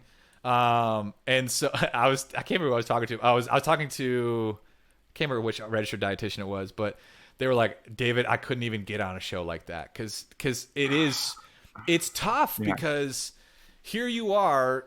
I couldn't imagine being in your position, because at least in my position, I just have a bachelor's degree, and yes, I have my transformation, but in the scheme of things, there's enough educational lapse. The fact that someone that couldn't even get through organic chemistry is telling a PhD in nutrition that they're an idiot is hilarious. Yeah. Like, I couldn't even imagine from your lens where it's like, I have a PhD in this stuff, guys. But then there's some just fit bro who is on the biggest who's on Big Brother or whatever is telling you. Yeah, dude. And you know, the funny thing is, I'm not against talking to those people at all. I know a lot of people in my position. A lot of people in my position are. And my whole perspective is like, I'm not trying to get them to think I'm right. I'm trying to educate his audience. Yes. That's the way that I see it. I'm like, I don't thing. care if he's going to argue with me the whole time. I'm just going to present my point of view. Yep. And if they listen, they listen. And if they don't, they don't. Right. But I am for sure going to change at least one person's mind who's listening. 100%. Given that it's a large enough audience, right? I had that similar experience not too long ago, without naming any names, but I went on a pretty large podcast with a fairly controversial person, and people were like, why would you interact with that person? Why would you this, that? I'm like, first off, like, they actually listened to a lot of the stuff that I had to say, and we actually agreed and changed their perspective on a couple things. But I'm not doing it to like talk to that person. That's not the purpose of the interview. The purpose is that that's going to go out to thousands, if not tens of thousands of people, and they're going to listen to what I have to say and many of them may change your mind and many may not, right? And actually from that podcast, I got like 5 new clients that wanted to work with me, which was awesome, you know? Nice. I never understood why some people are completely against talking to people who are on the other side. And this goes for like everything. Now we're talking about nutrition, but it goes for politics. It goes for everything. Yep. Well, and it's I hear this one all the time. Well, if you get on their platform, you're validating them, which is like no. You're challenging them. They're gonna keep spewing nonsense regardless. Yeah. So I'm not a huge fan. This is going political, but it's like I'm not a huge fan of, even in the sense of, people say this on I'm in. Are you in the group community where it's like a bunch of big social media influencers? We all talk on. Okay, I'll have to invite you in. Sure. So we're on Discord, and we have this Discord community where a lot of big nutritional names are in it. We just talk and put different stuff up in there. I'll add you. But I might need to change my Discord name. It's a little not that professional. I don't even remember I think it's my name. But like Dr. Ids is in there. There's a bunch of people in there. Yeah, I'm good friends with Ids. He's awesome. An awesome guy. Ids is awesome. And but one of the things that people were saying was they wanted these zealots banned. And I'm like, I get where you're coming from, man, but you get into that world, it's a very dangerous world. And I'm an advocate of, you don't beat bad speech by censoring speech. You beat bad speech with better speech. Yeah. And as soon as you get to the censorship world, you lose, because the conspiracy people will own it and grab it, because you're actually validating their side, because because by taking away what should be a free right to everybody, you're actually validating more than verbalizing and challenging. Yep. And so like, that's why it's like, I'm not here. When I see different, like the chiropractor that I got in a huge scuffle with, his account got banned, and I'm like, I don't want to see that. Like, cause I don't want someone to ban me for a stupid reason. Like, I don't like that. I think you beat bad speech with better speech. Because then the question is, the issue is, in an ideal world, misinformation shouldn't necessarily exist, right? Like, but then you go down to like, who is deciding what is and is not being banned, right? Exactly. And that's second to what you were saying, that like being banned itself is then weaponized as like empowering certain people, right? Because it is, right? Like, oh, I'm talking about this and they don't want me to, so they're trying to discredit me or like make me not talk, because obviously what I'm spewing is the truth, right? That's usually the argument. But then the other side is like, okay, who is the person deciding what is true and what is not? And the truth is that all of us make mistakes, right? Even 100%. The most educated people make mistakes, and we're all biased as well. So I think the only way to counteract that, as you mentioned, is just complete free speech and let people have conversations. The only thing that the only perspective that I see is that like you mentioned, that type of messaging gets a ton of attention, right? It's like, it gets way more attention than like, unfortunately, the stuff that you and I talk about. It's one thing to go off that. It's not off of that, but it's like this idea, like, this is a tough one for people to understand. I learned at a very young age how your lifestyle can really jack up your quality of health and really put you in a bad position. And I also can tell you can change it. Like, I reversed my prediabetes, insulin resistance. I reversed my hypertension. My last LDL was 65. Wow. Like, friggin' phenomenal. Yeah. Or 69. I think it was 69, 65, 69, somewhere in that range. My last A1C was 3.9. Like, everything about my health is phenomenal. Yeah. But at one point in time, it wasn't. And even though I know how much your own lifestyle can drastically affect the quality of your health, I don't believe that anyone should force another person to do anything.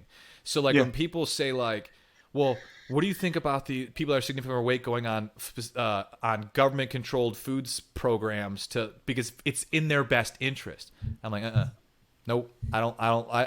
As much as I hope to inspire people to learn how you can bake a cake and eat it too. You can live in a healthy and quality life and still indulge and still have some foods you enjoy and do all this kind of stuff. I don't think I have the power, or anyone should have the power, to control someone's self. Like I don't Certainly. like that because it's just too dangerous. So I Yeah. want to do it through inspiration. Yeah. I want Yeah. to do it through like teaching you from that point of view, but from control, I don't. Yeah. It's just I don't like it. It's because it's just too dangerous. It's just not my Yeah. Yeah. I'm personality. not a big fan of like telling people what they should and shouldn't do at all. Hmm. It's probably because of my upbringing. I was told what I had to do always. Like I grew up with a single mom who was the strictest person in the world, so I never had any like freedom or like ability to make choices over anything. And Gotcha. so like now I'm like the complete opposite. I'm like I'm not going to tell you what to do. Like even with my clients I use the words I recommend. I'm Yep. not telling you you have to do this or you should do this. This is like this is my recommendation. This is the reason why I recommend this. I think you should probably do this if you want to get that outcome. But like never ever ever like reprimand or you need to do this or try to control people's behaviors, because it goes back to what we were saying. It's fear based, right? And it just doesn't Yep. work, right? If An we internal guidance system. There has to be. I think anyone listening to this from like like if you're at this point too, where it's like I'm totally cool with having external motivation. Like for example, you as a coach, I'm a huge advocate. Like I say this early on, I will not be here forever. And if yeah the only way you do the right things is because I'm telling you to do them, that's like having a guru, and that doesn't work. yeah Like I'm not here to be your guru, and so it's okay that I'm an accountability for this transformation, but yeah I tend to actually create a pattern where I'm really connected with someone early on, and then without telling them, I slowly pull away. yeah And then what happens is I let them, if they start to fall off track, they can get pulled back in and we'll kind of break the pattern, get back on track. But my goal is like almost act like I slowly slide away and they just kind of do it yeah naturally without me. Because if there isn't some type of internal guidance system Mhm. driving yourself to do the right things, and it's always through someone telling you what to do, good luck. Like Yeah, it creates the wrong mindset. Like it's got to be internally driven. certainly, dude. Yeah, so much good information there. I wanted to perhaps end this podcast with one more question. That's something that I've been thinking about since the very beginning. um okay, so I've made video responses to this type of video, and I'm thinking of one specifically. I've seen all of these people on TikTok or social media, wherever it is, talking about how for some people weight loss is simply impossible. And this goes back to what we were talking about at the beginning, right? And people's perhaps perceptions or experiences are all different. But I'm thinking about this one video in particular where this one lady who was very overweight was saying that, and this is, it's tough, right? Because it also goes hand in hand with what we were saying of like not telling people what they need to do or what they should do.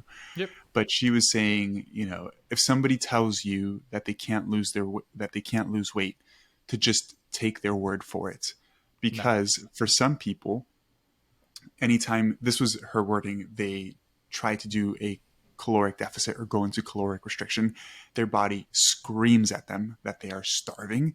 And so all they can think about is just food, and it is practically impossible to survive and live in that kind of situation. Let's say somebody listening could perhaps relate to that kind of messaging. Let's not even say it's right or wrong, right? Because I feel like most people probably know what our perspective is there. But Yep. what would be some sort of like feedback or recommendation you would give to that kind of person if that kind of person really wanted to make a change? 100. Actually, that's actually the number one place I would go, which is what do you actually want? Yeah. Like seriously, like I'm not your dad, and I'll be the first one to say if someone wants to live a overweight life Yeah. and they want to sit on the couch and eat Cheetos and play video games, and they understand that you're probably gonna live a less lengthy life because there's illnesses involved with that. If you're okay with that and that's what you want to do, you are no less of a person than I. Of Like, because course. you're living your life, and like Yep. your life that you want to live is yours to live. Yep. However, if you want change and you don't like your current circumstances and you have these limiting beliefs or this whole process, I'm going to challenge you that it's not true. And we can find tools and tactics, whether it's surgery, whether it's drugs, whether it's, I don't care. But I will. I'm a huge person of like the term empathy gets thrown around a lot. And I think this get put out of context so much because sometimes the most empathetic thing you can do is challenge someone's limiting beliefs. Because and so I sit here and go, okay, if you think you're one of those people that you're not capable of change. The idea of restriction just scares the crap out of you, and you failed every single time, and everything you've ever done is wrong. And again, if you want to live this life purely because you're okay with it, and like you're okay with what you're doing, not from a place of you not capable of changing, but you're like, hey, I like the way I live. Fine, I'm happy there's here. nothing Yep. wrong with it. But if there's any piece of you that knows or wants more, you're capable of change. I get it. Like, real talk. It's so funny because everything about my life was sunshine and rainbows. We're talking about sunshine and rainbows. Yeah. My dad was a very well respected interventional cardiologist that grew up in the South Side of Chicago, super poor or relatively poor, and I grew up in a household where my dad used to put me on the bathroom table, make me look myself in the mirror and say, "Tell that man you love him."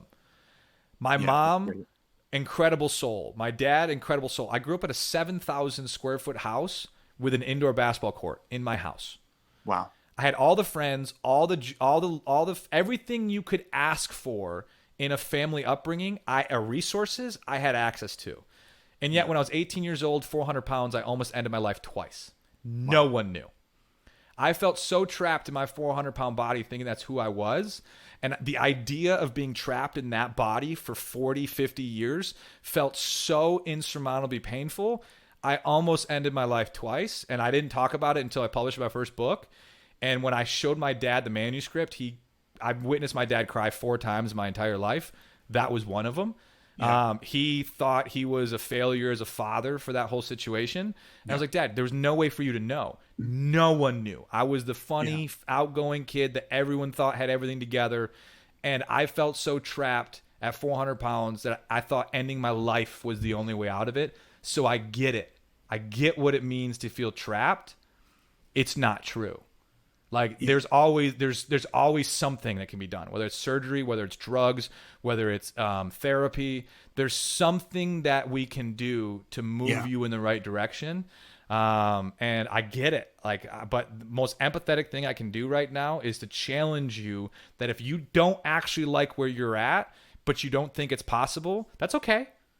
But you can. Yeah. And believing that you can make at least a little bit of change and put the effort towards making some change is so powerful, man. Right. I'm so happy that you've shared a lot of your experiences because you truly don't know what people struggle with internally. Right. Mm-hmm. And I've dealt with adversity in my life just like everybody has. And I used to have the mindset of you deal with it internally and you don't share those things, because that was kind of how my family brought me up. I come from a Cuban background. Okay. So my parents are Cuban. Just coming from a communist country, hard upbringing. It's you're tough, you deal with stuff, you don't talk about emotions, you get shit done and you just handle it. Right. And that's kind of the culture, which in many ways isn't constructive or beneficial in any way, because I realized that one, talking about these things openly helps me, right? Just makes me feel more okay with the things that I have experienced. And two, it is so incredibly helpful towards other people, right? Somebody may be listening to this who may be in a similar situation, who has been struggling with these things. And they're like, oh, wow, David gets it. David experienced these things. He almost ended his life twice. Maybe they've experienced something similar. And this message can be really helpful, right? That's why I'm such a huge proponent of man, just talk about things. Just be transparent. Anybody who's a good person is not going to judge you. They're not going to think any less of you, right? I just experienced this. I was on a cruise last week with my wife and son, and I was in the gym getting a little workout, and I was doing some dumbbells. There's a guy next to me. He seemed a little bit shy and intimidated because he was overweight. He was doing some dumbbells. So I just started some conversation with him. I'm really friendly. I just start conversation with everybody. And I don't remember how we started talking about it, but we started talking about sleep. Oh, I was saying I didn't get good sleep because my baby kept me up a couple of days. And and he was like, maybe you have, what's the term? I'm blanking on the term here. Sleep apnea. And I was like, no, I don't have sleep apnea. I was without getting into too much detail, I dealt with some childhood trauma stuff, and I'm a really light sleeper. Any small little sound wakes me up. So if the baby moves or whatever, I wake up. And he was like, oh, I get it. And then we didn't talk about it anymore there. And then later that day, I was at the pool with my son, and he saw me, And he came up to me. He was like almost in tears, telling me that he's been thinking about that, and like, because he has night terrors all the time, and like how having professional help helped him a ton. Just like, wow, man, like just a short little message of like slightly sharing my experience was helpful towards this guy, you know. And it's just cool how sharing those experiences can be so beneficial. 100%. The reason why I even brought up that video specifically and that type of messaging is because, although again, I'm all for freedom of speech, that type of message is so harmful to so many people, right? Because if somebody is overweight, perhaps they've been using methods that are too restrictive, or just like the thing that I talk about in the book that I'm writing is that like most dieting methods are set up for you to fail, right? And those are the things that most people do. So if you've been doing those things for years, having no success, and now you see this other person who's in a similar position to you telling you like, hey, you actually can't change at all. Like for some people that might almost be like a sense of relief, right? It's like, oh, I've just been trying to do something that I can't do. Maybe I should just give up. And then they give up, but like internally, they still really want that change. And that, you know, what's the term there is cognitive dissonance, right? Where like your behaviors are different than what you actually want. It's so hurtful, man. It destroys sucks, you, right? And it's like you sit there and it turns into a self-fulfilling prophecy. And exactly. I mean, even my community and stuff like that, I challenge people all the time. But it's also one of those things where it doesn't matter how good you are. And this is one of the things that people who tend to have this is why I love Lane and a lot of different people that are objectively scientific and look at variables and acknowledge them. Like, for example, limited resources. Like if you come from a financially suppressed community, it does make it harder because you can't get certain foods that make the process of feeling fuller and so like that easier. So again, talking about those things and creating tools and tactics to help influence that is something that can be completely talked about. Yeah. Flip side of the coin, there's a lot of people that have liberal mindset in the sense of like, not in the sense of like political, but they believe in like the idea of if you create the perfect system, everyone will do the right thing. Like if everyone had access to the resources of food and the food was free and they had unlimited time, everyone would be healthy and happy. Bullshit. Yeah, not true. Not true. Because people have choice.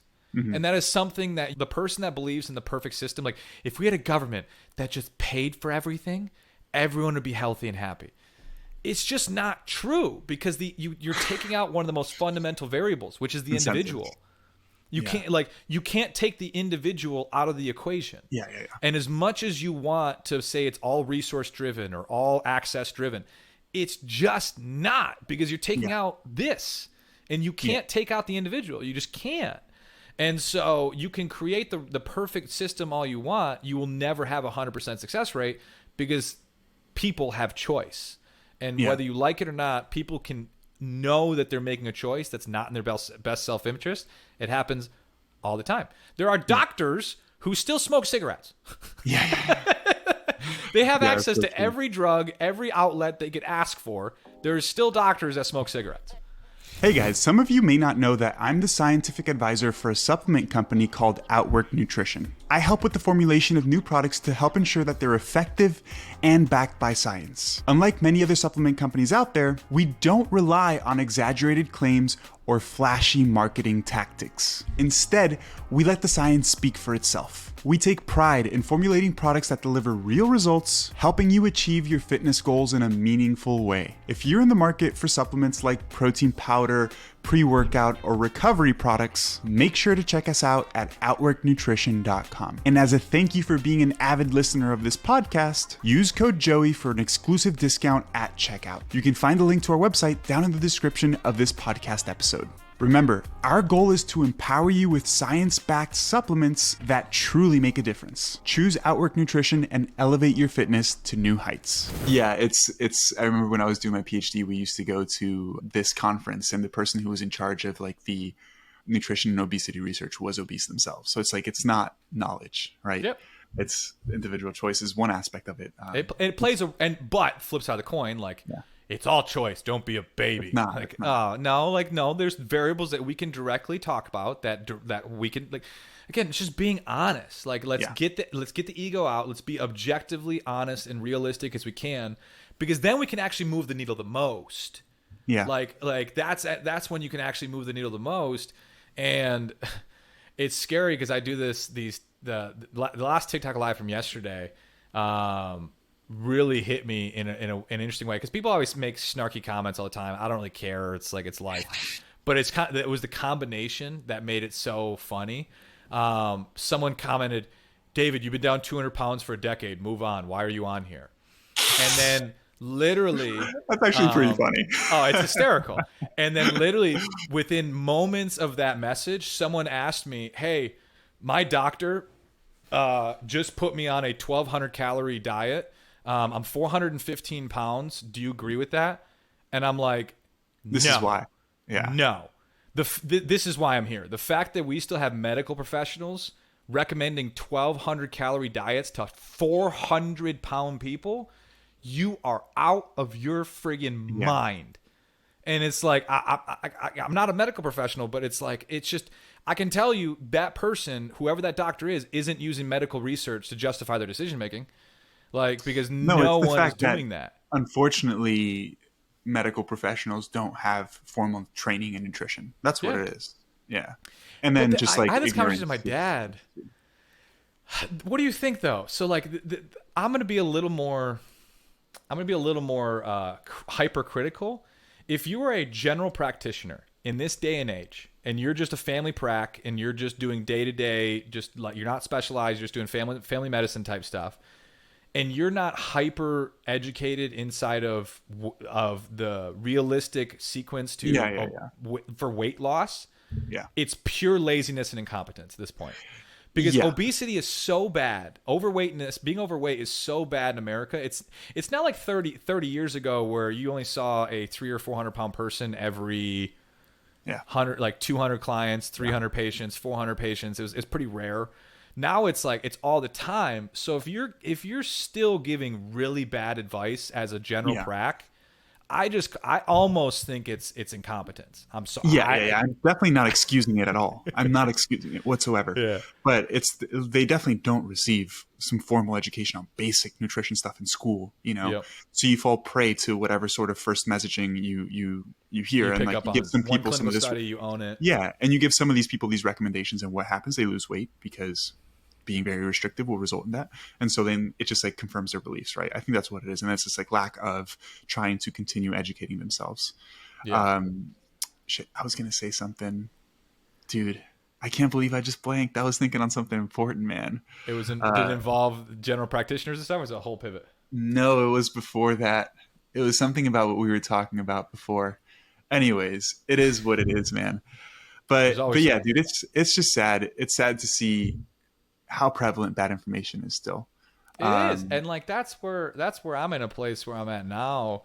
And personally, like, I've been playing, like, I'm finally getting out of, like, I understand you can do some great things with one-on-one and group coaching. You can't scale to help thousands doing it. No. And so that's actually where I'm at a point now where I'm in the process of building out like a full community business and stuff like that, because I really want to make a deep-seated impact in like extreme transformation. So like, not just people who lose 40, 50, but like anyone who needs to lose over 100 pounds. And so like, but that whole world, it's still so fascinating how there's just nothing. Like, there's nothing out there. You have these little pockets of bariatric surgery and this, but even then, like, I hate to say this, but most bariatric surgeons, they cut your stomach and they leave. Yeah. And like, that's not been, like, I've dealt with those horror stories with clients and people where it's like, it's nothing afterwards. Dude, I actually remembered what I was going to share. Yeah. And it's, I consider myself a pretty resilient person. And I've always thought about this, like, I have a lot of belief in myself. And one of the reasons is because, like, I've constantly been able to prove that I can do the things that I want to do, right? But I've always thought about, like, man, where did that come from? And one thing I'm really grateful for, and I mentioned that, like, my mom was really strict, and I had, I mean, everybody does, right? Adversity when they grow up. And I was really resentful for a lot of things. One thing that I'm really grateful for is that, coming from this mindset of, like, you have to be hard, you have to make it, you have to do it. It's like, my mom always made me believe that nobody was better than me. Not that I was better than anybody else, but nobody was above me, right? So, like, if somebody else accomplished something, I could do it. why not? Right. And I think it's not even like a cocky or egotistical way of thinking. It's just like, man, if that person can do it, why can't I? Right. If David lost 200 pounds, why can't I?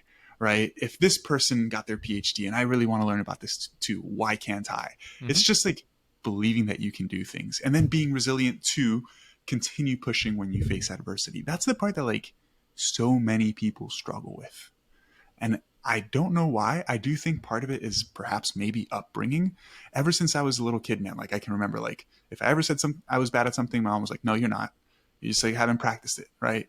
It's like to the other extreme. Like Yep. I wasn't, dude. I was not allowed to even say like I'm bored because mom was like, "There's things to do. What do you mean you're bored?" Yeah, go Like do it. yeah, exactly. Which in many ways was very, very good, Empowering. right? But if Yeah. people can get to the point where they like truly believe that they can accomplish something, I think that's the most powerful thing, right? Because anytime I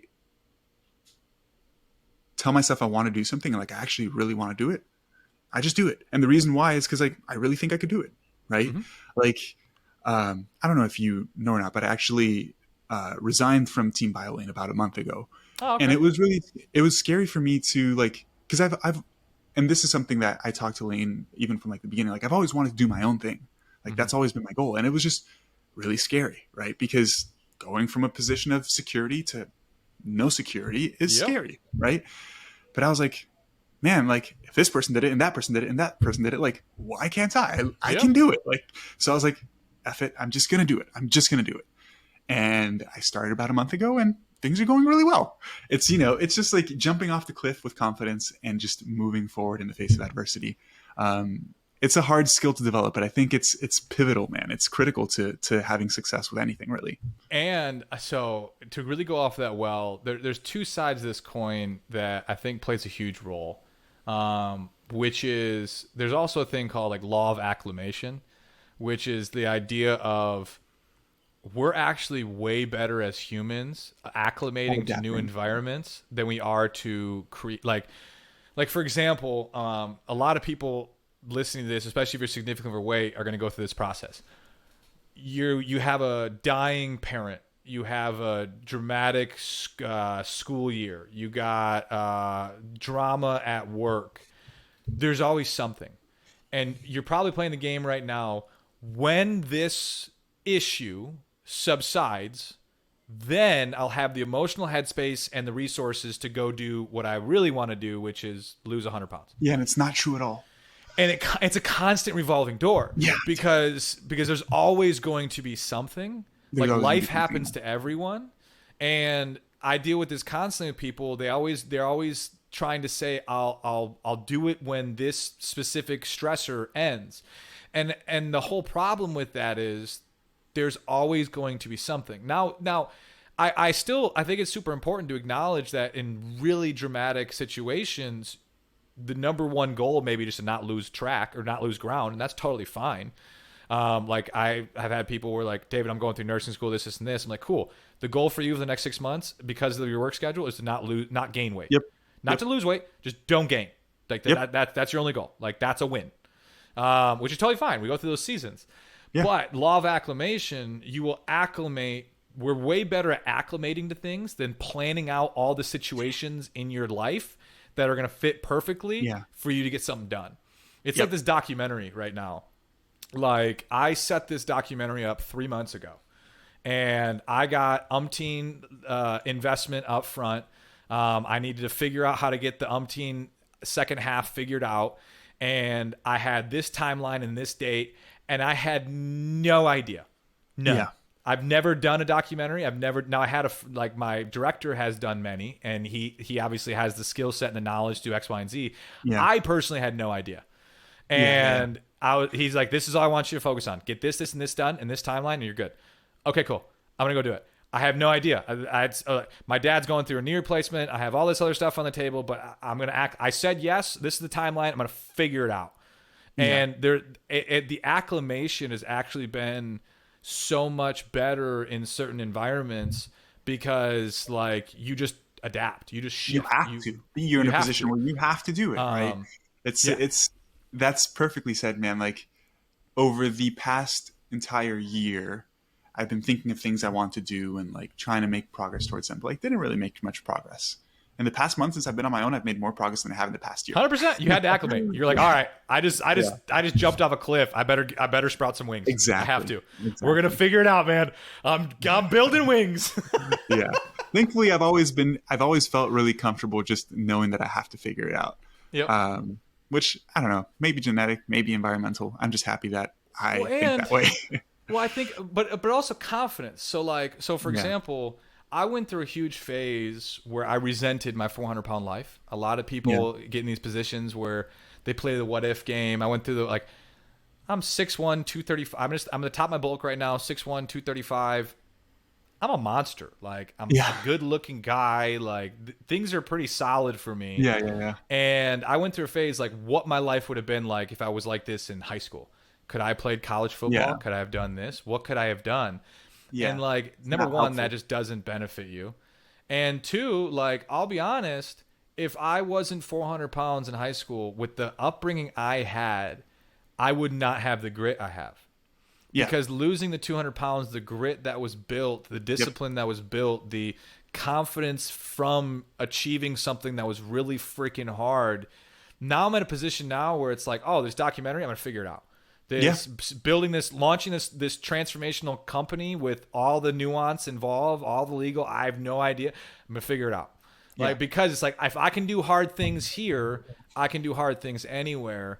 And so sometimes you got to know that your biggest adversities are also your biggest benefits, because that's where grit's formed. And like you see it constantly. The people who are given everything, they fall to everything because like they've never, there's certain things, and that's people that don't understand is you can be given all the resources in the world, you can be given all the extra leg up on the world, but if the individual is lacking that fundamental like grit, that you can't buy it. Like that's why billionaire by the great grandkids of billionaires, they're broke and most of them are drug addicts. It's sad, man. It's sad. It just doesn't work. Yeah. And so like be grateful of different grit that you have to build in your life because it plays a huge role in the quality of your life moving forward. Yeah. Dude, honestly, I could talk about this forever. I know, me too. It's dangerous. I could talk forever. Yeah. Baby's getting up and I need to go do some dad duties, man. But I, again, appreciate you tremendously for taking time, David. It was a pleasure. You know, like pretty much what I've realized about all these podcasts is that they start pretty professional, talking about like science and stuff. And then the conversation always gets better towards the end. And I really appreciate you sharing everything that you did about your personal life. Absolutely. I'm sure this will inspire and help a ton of people. Dude, if somebody is looking to connect with you, work with you, where can they find you? Yeah, so all my social media handles are fit_drock, Instagram, TikTok. It's crazy enough, I'm actually not taking on any clients right now. Sorry. Okay. But that even though you still have a ton of great information online that people can learn from. Yeah, 100%. Like that. I mean, most of my stuff, to be honest, is free. Like, and I don't do any paywall crap. Like, if you hop on one of my TikTok lives and you ask a question, I'm not going to go, you got to pay me first. Like, no, I'm here to help people.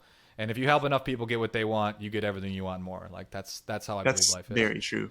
It's like being generous selfishly does benefit you a ton. 100%.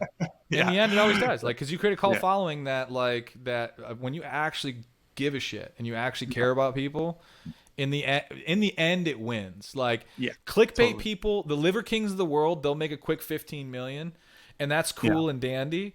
But even everyone, I don't know how you've seen this Liver King stuff lately. It's not good. Like most people are like, yo, you look bad. Like everyone's worried about him because he's back on cycle and he's looking crazier than ever. And so like in the end, I'm here to help people for 50 years, not make a quick $10 million and then live in Barbados. Like that's not. Yeah. Although a quick 10 mil would be nice. That would be nice. It would be nice. Anyways, brother, I'm super grateful to have connected with you and gotten to know you a little bit better. We'll definitely stay in touch. Again, thank you for everything, and we'll speak soon. Hey, it was a pleasure.